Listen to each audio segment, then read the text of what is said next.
Hello guys, welcome back to our channel. तो आज हम लोग यहाँ पे पढ़ने वाले हैं morphology of flowering plants chapter 5। ये वीडियो जो है वो फर्स्ट पार्ट है मॉर्फोलॉजी ऑफ फ्लावरिंग प्लांट्स। अगर आप लोग बोलेंगे तो मैं इसको वन शॉट में भी बना दूंगी, बट आई थॉट कि चैप्टर्स को पार्टिकुलरली पार्ट बाय पार्ट पढ़ना ज़्यादा बेटर होगा हमारे लिए। तो ये बेसिकली नीट और क्लास 12th के स्टूडेंट्स के लिए वीडियो बनाया गया है। काफ़ी ज़्यादा स्टूडेंट्स कमेंट्स कर रहे थे कि वीडियो बना दो दीदी, वीडियो बना दो, काफ़ी इंपॉर्टेंट पॉइंट्स और मॉड्यूल वगैरह बताओ कि कैसे स्टडी करें। तो कैसे स्टडी करना है वो मैं वीडियो के लास्ट में बताऊंगी, क्योंकि ज़्यादा टाइम नहीं लेना है मुझे। और मेरे पास काफ़ी अच्छे अच्छे नोट्स हैं और मॉड्यूल्स हैं जिसको मैं आपको दिखाती हूँ। जैसे हमारे पास ये मॉर्फोलॉजी का पूरा नोट्स हो गया। आप लोग बोलेंगे नोट्स से एक्सप्लेन करने के लिए, तो मैं नोट्स से भी एक्सप्लेन कर दूँगी। अगर आप चाहते हैं NCERT का लाइन टू लाइन एक्सप्लेनेशन, तो मैं यहाँ पे NCERT का लाइन टू लाइन एक्सप्लेनेशन भी आपको दे दूँगी। और रहा बात मॉड्यूल का, तो हमारे पास ये बॉटनी का मॉड्यूल है। इसमें काफ़ी अच्छे अच्छे क्वेश्चंस दे रखे हैं ढेर सारे, तो इससे भी मैं आपको क्वेश्चन प्रैक्टिस करवा दूँगी। तो चलिए हम अपना चैप्टर स्टार्ट करते हैं, जिसका नाम है मॉर्फोलॉजी ऑफ फ्लावरिंग प्लांट्स। इसमें हम लोग सबसे पहले पढ़ेंगे प्लांट मॉर्फोलॉजी। तो पहले प्लांट मॉर्फोलॉजी होता क्या है? Study of diversities of external features of plant under the regulation of gene also influenced by the environment. Plant morphology जो होता है उसके हम लोग एक्सटर्नल मॉर्फोलॉजी मतलब क्या, किसी प्लांट के अंदर की चीज़ें, तो उसका अंदर की चीज़ों को हम लोग मॉर्फोलॉजी कहते हैं। तो study of the diversity of external features of the plant. Plants के एक्सटर्नल फीचर मतलब प्लांट्स के जो बाहर के फीचर्स है उसको हम लोग पढ़ेंगे इसमें। इसको हम लोग प्लांट मॉर्फोलॉजी कहते हैं, जिसमें जो फीचर्स होते हैं under the regulation of genes, gene के अंदर उसको रेगुलेट किया जाता है। Also influenced by the environment, environment के थ्रू भी वो जो होते हैं वो इन्फ्लुएंस्ड होते हैं। एक्सटर्नल फीचर्स जो होते हैं, जो बाहरी फीचर्स होते हैं, वो कंट्रोल किए जाते हैं जीन के through as well as environment के थ्रू भी। अब चलिए अब थोड़ा NCERT का देखते हैं line. The wide range in the structure of higher plants will never fail to fascinate the even through the angiosperm which shows the large diversity of external structure और morphology. They are also characteristic by the presence of root, stems, flowers and plants. तो इस chapter में पहले हम लोग पढ़ेंगे roots के बारे में, उसके बाद पढ़ेंगे स्टीम, फिर लीफ, फिर इन्फ्लोरेसेंस, फिर फ्लावर, फिर फ्रूट। आप यहाँ पे देख सकते हैं अपने NCERT में यहाँ पे पहले हमें क्या पढ़ना है वो लाइन बाय लाइन दिया हुआ है। अब देखते हैं part of morphology in sense of root, stem, leaf, flower, stems. अब रूट का देखते हैं। Root non green cylindrical structure arises from radicle of embryo of the seed. Roots जो होता है वो नॉन ग्रीन सिलेंड्रिकल स्ट्रक्चर होता है। सिलेंड्रिकल स्ट्रक्चर आपने देखा भी होगा काफ़ी टाइम्स आपके घर के बाहर, आपके घर में काफ़ी सिलेंडर होंगे तो आप उसमें देख सकते हैं लगभग उसी के जैसा स्ट्रक्चर होता है। Positive geotropic, negative heterotrophic. इसका मतलब क्या होता है? पॉजिटिव जियोट्रॉफिक और निगेटिव हेटरोट्रॉफिक का मतलब, अगर आपका रूट है ना तो रूट डाउनवर्ड होता है, तो डाउनवर्ड जाएगा तो वो पॉजिटिव जाएगा। रूट अगर वो अपवर्ड जाएगा एयर में तो वो निगेटिव जियोट्रॉफिक होगा, heterotrophic.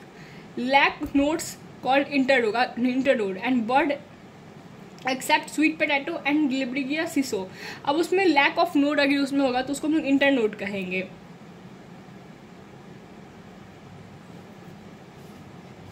In majority of dicotyledonous plant, the direct elongation of radicle leads to the formation of primary root। अब डायरेक्ट elongation होगा रेडिकल का तो उसे हम लोग प्राइमरी रूट कहेंगे, which grow inside the soil. It bears lateral root of several order that are reference to secondary tertiary roots. The primary roots are in its branch constitute the taproot system as seen in the mustard plant। अब tap root system जो होता है हम लोग mustard plant में देखते हैं। In monocotyledonous plant the primary root is short lived and is replaced by large number of root. Monocotyledonous plant जो होते हैं इसमें प्राइमरी रूट जो होता है शॉर्ट लिव्ड होता है और रिप्लेस किया जाता है लार्ज नंबर ऑफ रूट से, उसको रिप्लेस किया जाता है। The root originated from base of the stem and constituent the fibrous root system. जो रूट होता है वो बेस से निकलता है और कंस्टिट्यूएंट होता है फाइब्रस रूट्स का। As seen in the wheat plant, जैसा कि हम लोग वीट प्लांट में देखते हैं। In some plant like grass, monstera and the banyan tree, root arises from part of the plant other than the radicle and are also called adventitious root. देखिए ये point देखिए मेन, आप इसको highlight कर लीजिए अपने एनसीईआरटी में भी। रूट अराइजेस फ्रॉम प्लांट, जो रूट प्लांट से निकलते हैं, ठीक है, जो प्लांट से जो रूट निकल जाए,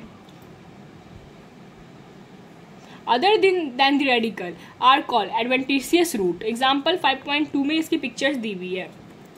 ये वाली पिक्चर जो है आपको दिख रही है, वेट, ये देखिए, जैसे ये 5.2 का सी, ये पिक्चर, ये रूट है, ये प्लांट है, और इसमें से ही दूसरे प्लांट्स निकल जा रहे हैं, इसी को हम लोग एडवेंटिशियस रूट कहेंगे। Okay, the main function of the root system are absorption of water. अब एडवेंटिशियस रूट का हम लोग मेन फंक्शन लिख रहे हैं, तो आप अगर नोट्स बनाना चाहेंगे तो उसमें एडवेंटिशियस रूट लिख दीजिए। उसके बाद आप उसमें लिख दिए arises from part of the plant other than the radical, बस। अब उसका फंक्शन लिख करके आप हेडिंग डाल करके लिख सकते हैं absorption of water mineral from the soil. इसका काम होता है सॉइल से वाटर को, मिनरल को निकालना, एडवेंटिशियस रूट का फंक्शन है ये। एंड एनकरेजिंग का मतलब बहुत सारे बच्चों को नहीं पता होगा, बट मैं बता देती हूँ। सपोर्ट, प्लांट को सपोर्ट प्रोवाइड करना, रूट को सपोर्ट प्रोवाइड करना, इसका मतलब होता है एनकरेज, ठीक है। To the plant part, storing reserve food material, synthesis of plant growth regulation. अब ये स्टोरेज का भी काम करता है, फूड मटेरियल्स को स्टोर करता है, सिंथेसाइज करता है, और प्लांट ग्रोथ और रेगुलेशन में हेल्प करता है। तो इधर हमारा एडवेंटिशियस रूट खत्म हो रहा है। अब देखते हैं रिलीजन्स ऑफ रूट। ये वो वाला रिलीजन नहीं है, ये बायोलॉजिकल टर्म है। The root is covered by the apex by a thimble like structure called root cap. Root जो है हमारा वो कवर्ड होता है apex by the thimble like structure, ठीक है। ये हमारा रूट है, ठीक है। अब रूट के ऊपर ये रूट कैप लगा हुआ है, देख सकते हैं। It protect the tender apex of the root as it make it away through the soil.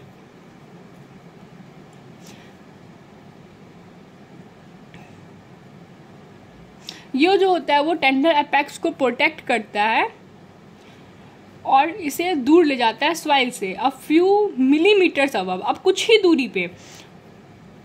The root cap is the region of meristematic activities. अब रूट कैप जो है वो रीजन है मेरिस्टेमेटिक एक्टिविटीज का। यहाँ पे आप सभी देख सकते हैं, आप अपना एनसीईआरटी खोल के रखें अपने सामने। The cells of the region are very small, thin walled and with dense protoplasm. यहाँ पे जो सेल है ना, वो cell of this region is very small.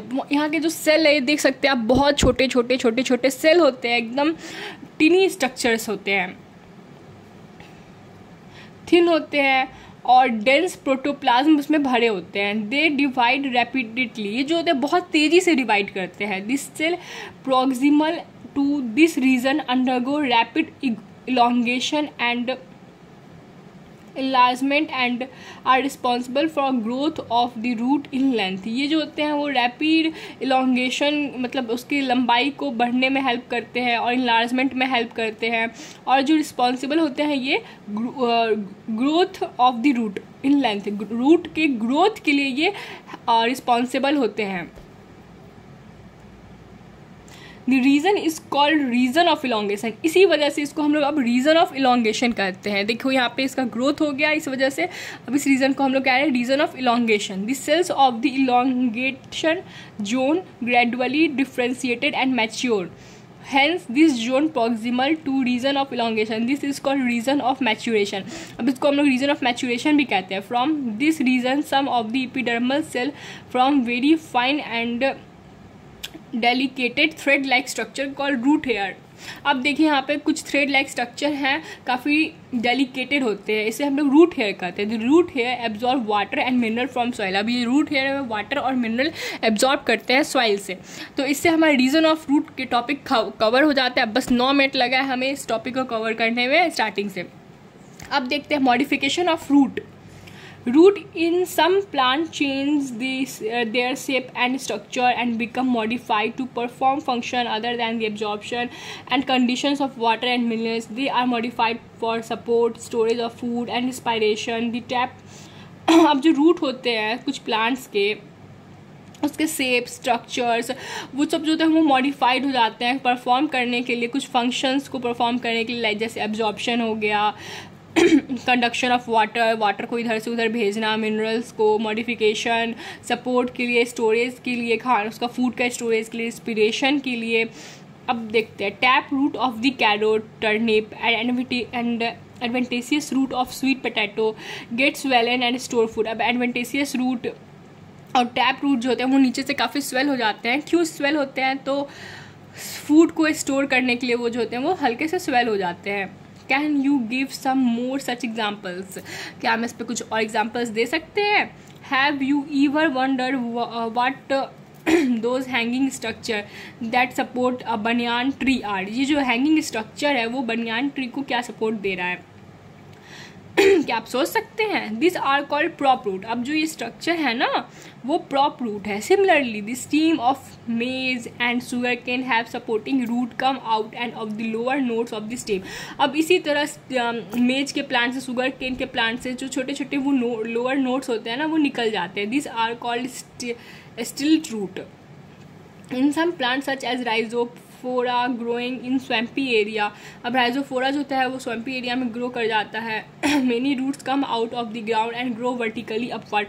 अब बहुत सारे रूट जो होते हैं ग्राउंड से निकल के वर्टिकली अपवर्ड आ जाते हैं। Such root are called pneumatophores help to get oxygen for respiration. अब ऐसे रूट को जो नीचे रूट जो है वैसे रूट जो सॉइल से ऊपर आ जाते हैं उसको हम लोग ट्रॉफिक रूट्स कहते हैं। ये रूट बाहर क्यों आते हैं? तो वो ऑक्सीजन और रिस्पिरेशन के लिए आते हैं। ठीक है, ऑक्सीजन लेने के लिए वो बाहर आते हैं। अब ऐसे हमारा मॉडिफिकेशन ऑफ रूट अब इसके आगे देख रहे हैं। ख़त्म हो गया हमारा मॉडिफिकेशन ऑफ रूट। अब हमारा आता है स्टीम। उसके बाद आएगा मॉडिफिकेशंस ऑफ स्टीम। तो स्टीम में देखते हैं what is the features and distinguish of stem from root. अब देखते हैं स्टीम के क्या क्या फीचर्स हैं और वो रूट से कैसे अलग हैं। The steam is the ascending part of the axis bearing branches. Steam जो होता है वह असेंडिंग पार्ट होता है जिसमें काफ़ी सारे ब्रांचेस को वो रखता है, बियर करता है। Leaves, flowers, fruits. It's develop from the plumule of the embryo for the germinating seed. अब लीव फ्रूट्स जो होते हैं और डेवलप करता है plumule of the embryo for germinating seed. The stem bears nodes, internodes. Stem जो होते हैं वो nodes और internodes को bear करते हैं.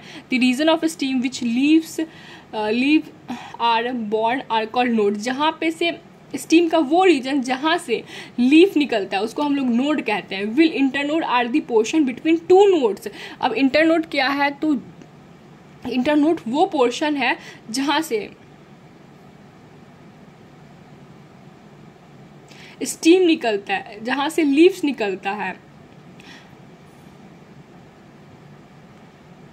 इंटरनोड्स वो पोर्शन है जहाँ पे अगर आपको मैं बता रही हूँ दो नोड के बीच का पोजीशन जो होता है उसे हम लोग इंटरनोड कहते हैं। The stem bears bud. Stem जो होता है वो बर्ड को बियर करता है विच में टर्मिनल और एक्सियल, जो कि टर्मिनल भी है और एक्सियल भी है। Steam is generally green when young and lateral often become woody and dark brown. जब स्टीम यंग होते हैं ना तो वो ग्रीन कलर के होते हैं, ओके गाइस, और फिर वो डार्क ब्राउन कलर के हो जाते हैं। The main function of this steam is spreading out branches bearing leaves, flowers and fruit. Main function का स्टीम का क्या होता है कि बाहर वो स्प्रेड करते हैं ब्रांचेस में, जो ब्रांचेस होता है उसके वियर करते हैं, लीव्स वियर करते हैं, ब्रांचेस और क्या वियर कर सकते हैं आप ही सोचिए, फ्लावर्स को वियर कर सकते हैं और गाइस फ्रूट्स को ले सकते हैं। It conducts water. स्टीम क्या कर सकते हैं और वाटर को, सोचने वाली बात है ना, स्टीम में क्या क्या होता है, लीफ होता है, फ्लावर होता है, फ्रूट होता है। स्टीम जो होता है वाटर, मिनरल्स, वो सब को पहुंचाने का काम करता है। जब उसमें लीफ है तो उसमें फोटोसिंथेसिस होगा, जब फोटोसिंथेसिस होगा तो फूड बनेगा, जब फूड बनेगा तो स्टोरेज का काम करेगा। और स्टीम क्या कर सकता है? सपोर्ट का काम कर सकता है, प्रोटेक्शन का काम कर सकता है, वेजिटेटिव प्रोपोगेशन का काम कर सकता है। इसी तरह से स्टीम खत्म हो जाता है और हमारा आता है next topic modification of steam. Steam में किस किस तरह के मॉडिफिकेशंस हैं? The steam may not always be typically like what they are expected to be. They are modified to perform different functions. Steam जो होता है वो नहीं कह सकते हैं कि हमेशा टिपिकल लाइक वो जो आप एक्सपेक्ट कर रहे हो वही हो, नहीं। स्टीम जो होता है वो काफ़ी मॉडिफाइड होता है। ये अब पुरानी आंटीज़ की तरह नहीं है जो टिपिकल आंटीज़ होती है हमारी सोसाइटी में, जो कि मॉडिफाई नहीं करती हैं अपनी थिंकिंग को। जो लोग दूसरों के कपड़ों पे बेसिकली कमेंट्स करती हैं, जो आंटीज़ प्लीज बुरा मत माने, काफ़ी लोग होते हैं ऐसा विलेजेस में मैंने देखा है जो दूसरों पे कमेंट कर रहे हैं, काफ़ी पुराने समय के हैं, पुराने सदियों के हैं, उनकी सोच, उनकी सोचने की शक्ति, विचार, सब कुछ पुराने ज़माने की है, जो अपने आप को मॉडिफाई नहीं कर पा रहे। मॉडिफाई करना मतलब क्या होता है गाइज? अगर आप अपने आप में चेंजेस ला रहे हो, कुछ नए चेंजेस अडॉप्ट कर रहे हो, कुछ नए चेंजेस दे रहे हो, उसको मॉडिफिकेशन करते हैं। तो स्टीम भी ऐसे ही अपने आप को मॉडिफाई करता है डिफरेंट टाइप्स में फॉर डिफरेंट फंक्शंस को परफॉर्म करने के लिए। चलिए अब देखते हैं। Undergo stem of potatoes, ginger, turmeric are modified to store food in them. अब ये सब जो है वो अब मॉडिफाई हो रहे हैं फूड को स्टोर करने के लिए खुद में। They are also act as organs of organs of penetration to ride over the store food in them.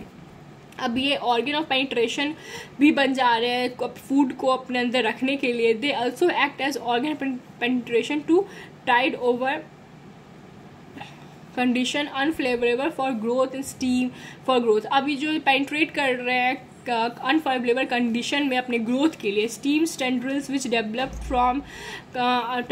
From axillary buds are slender and spirally coiled. Stem tendrils जो होते हैं गाइस, आप इसको नोट कर लें, काफ़ी अच्छा क्वेश्चन है नीट के लिए भी और बोर्ड्स एग्जाम के लिए भी।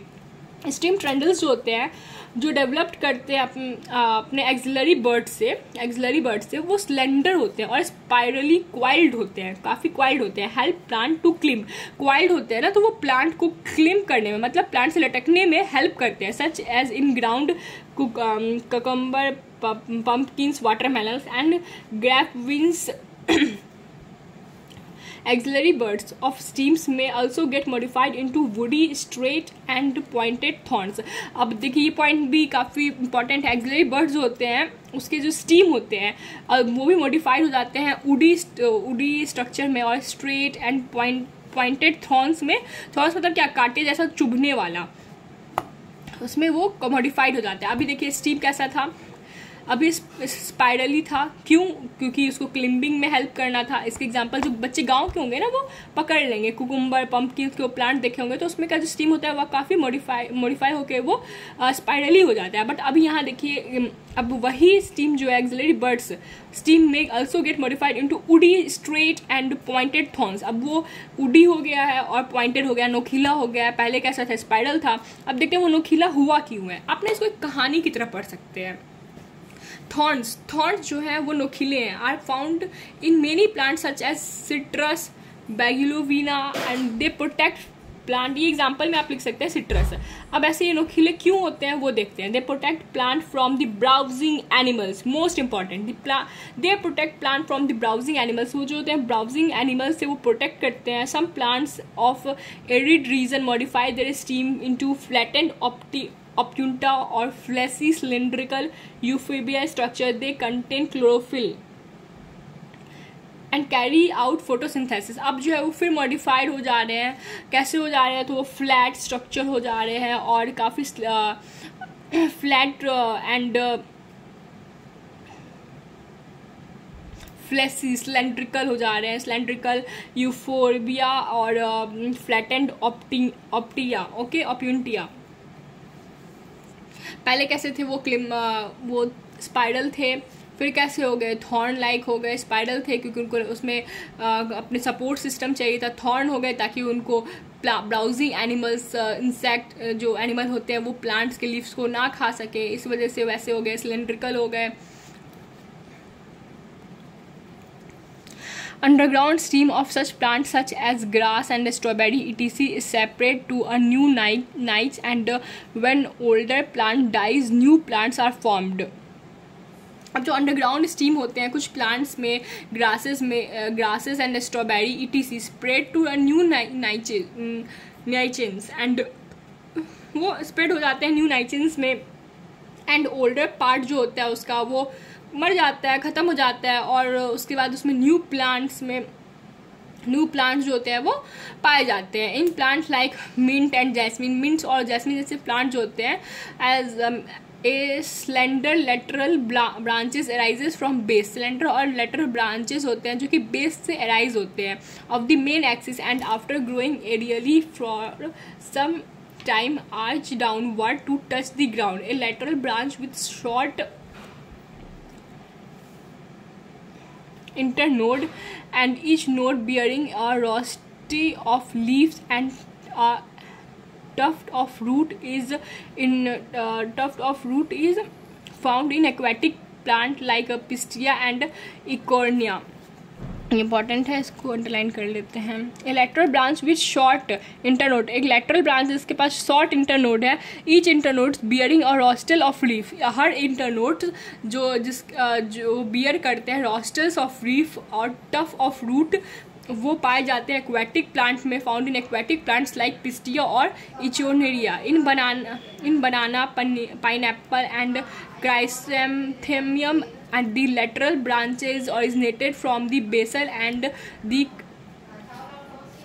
underground portion of the main stem, grow horizontally beneath the soil of come out obliquely upward.